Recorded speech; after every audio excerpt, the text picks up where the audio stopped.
Hi, and welcome back to Think Serenity, a series of talks that me, Hayley Phillips, decided to put out on the internet to be able to help people deal with their mental health in positive ways. Now, the topic for February was talking to someone.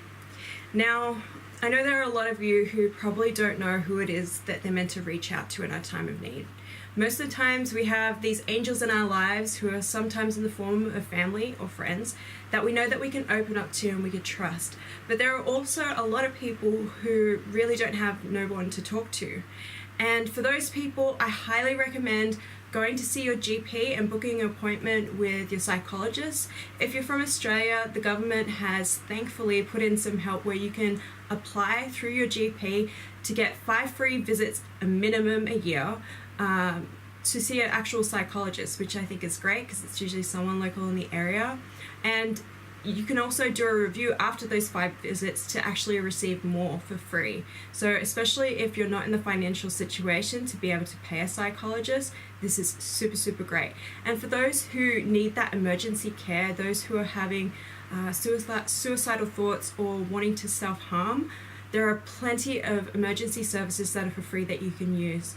I've put a lot of them up on my website. You can go to www.toseekserenity.com/resources. So it's on that little resources tab in the main menu if you can't find it.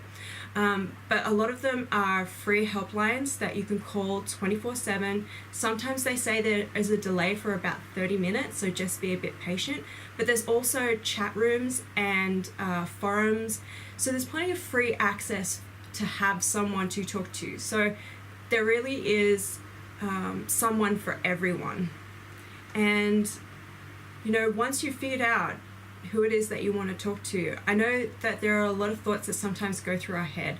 Oh, they don't want to hear from me, or I don't want to burden them with my issues.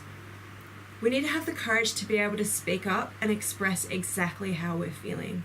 And especially when you're going to see a psychologist, I think the number one thing that psychologists feel that sometimes, you know, their therapy doesn't work is because the person going to them doesn't apply themselves fully. If they're not fully open to expressing how they're feeling, and if they're not willing to do the homework.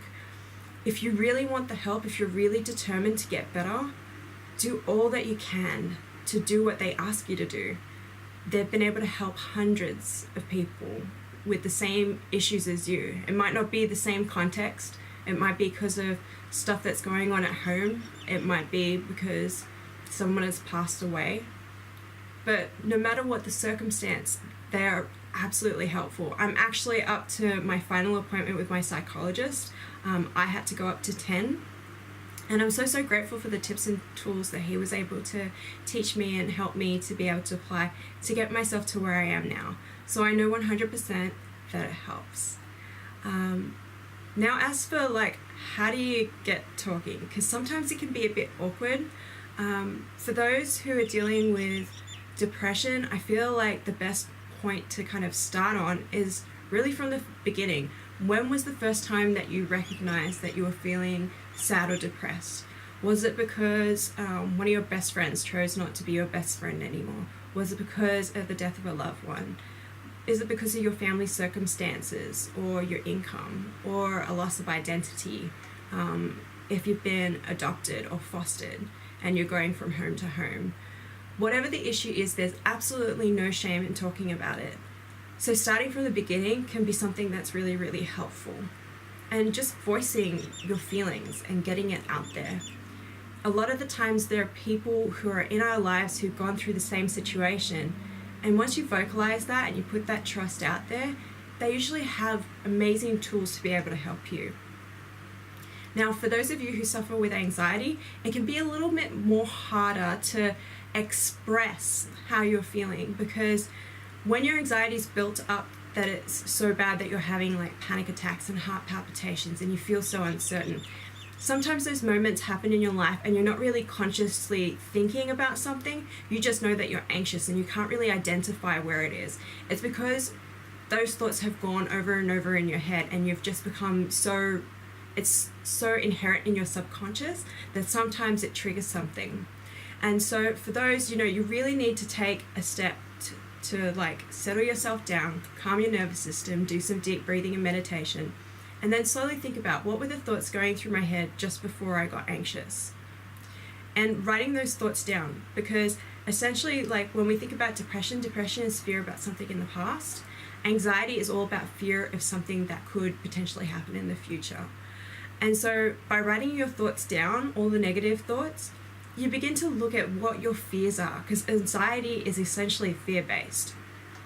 So when you do that and you write down those thoughts and you talk to your friends about those thoughts, they can help kind of sort through your thoughts, which ones are something that is likely to happen, which ones are like worries and concerns that you don't really need.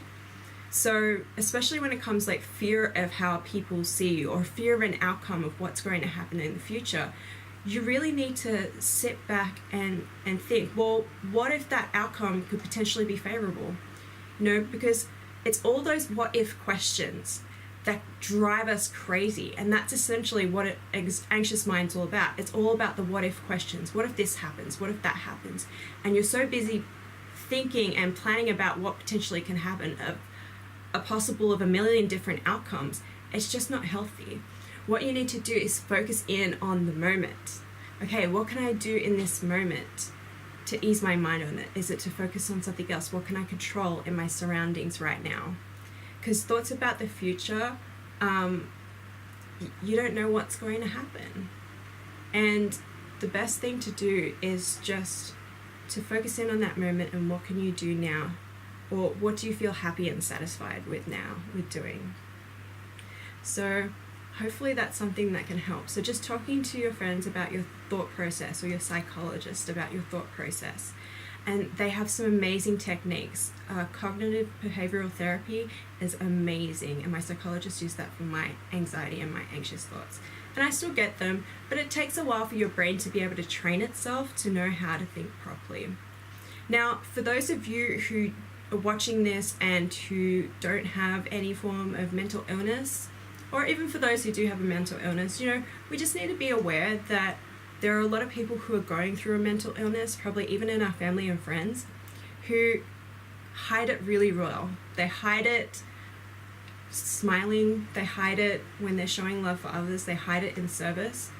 And I feel like the best thing that we can do as a society today is just to be open with our feelings and openly ask how our friends are going. And don't take, oh yeah, I'm fine, as just an answer. Like really dig deep and say, no, come on, life isn't perfect.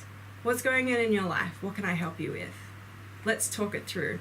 Let's go grab an ice cream and enjoy ourselves for a moment. Because some people just need a soundboard. And a soundboard is someone just to vocalize something through without, them having to say anything. Or they can just say that they understand. Yeah, I understand. You know what? That is a really tough situation. And I'm glad that you can share that with me. And, possibly even share some potential ideas. But a lot of times people just need to talk and just to let that emotion out. And then they feel good and they can recognize what it is that they need to do for themselves. And if not, always tell them there are plenty of places that you can go to receive that help if you don't feel like you can help them yourselves. Because remember, you have to take care of your own mental health first before you can help anyone else. So don't feel bad if your friend comes to you and you can't handle it. Just say, wow, that's really, really hard. I wish I knew how to deal with those things. Maybe I can help you in finding a service that can help you speak your thoughts, or I'll be with you to go with you to your doctor's appointment to get some free visits from a psychologist. Because your mental health is important. And that's something that people need to be more open about. There's no shame or weakness in going and seeing a psychologist. And I'm living proof of that. And that's why I want to be an advocate.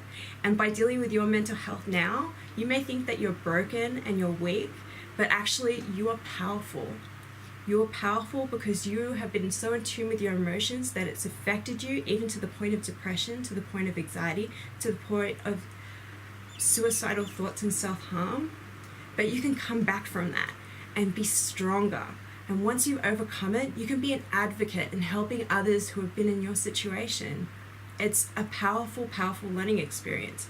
And it's why I've decided to put up these talks right now and to speak more about it and be a mental health advocate on my Instagram feed, on my Facebook. It's why I got into the practice of energy healing in the first place, because I thought it was a load of baloney, and it was only when I was desperate enough to be able to receive that help that it helped me.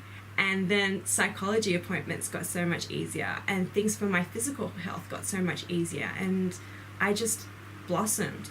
It was because I was finally able to connect to healing in a way that I never had before. So have some courage, talk to someone. And I'm so sorry for posting this up late. I recorded this so many times through my computer, and one of the programs just kept crashing. So I'm grateful now that I have the opportunity to use a proper camera and to be able to talk to you about this, because it's so, so important. So have the courage to speak up, be completely open about how you're feeling, let those emotions out, because if you keep them trapped inside, you're going to stay within that mental illness. It's going to become this block for you, and we don't want that. There is an innermost part of you that knows that you can be healed, and it's just bursting to come forth. It's the happiest, most positive self that you know that you want to be, and you know that you are deep down inside. We just got to clear away all that negative thought, all that negativity in your life, all those burdens that you've been carrying. They just need to be let go. And then you can have access to that person that you know you are. So I believe in you. And I hope this message helps in some way. This month, we're focusing in on exercise for March. And so I'm trying my best every day to be able to do exercise, and I hope you'll join me for it. And if there are any tips or tricks or interesting facts on exercise and how it can help you with your mental health, please feel free to leave a comment. Follow me on Instagram and Facebook. And I'll catch you later for my next Seek Serenity talk.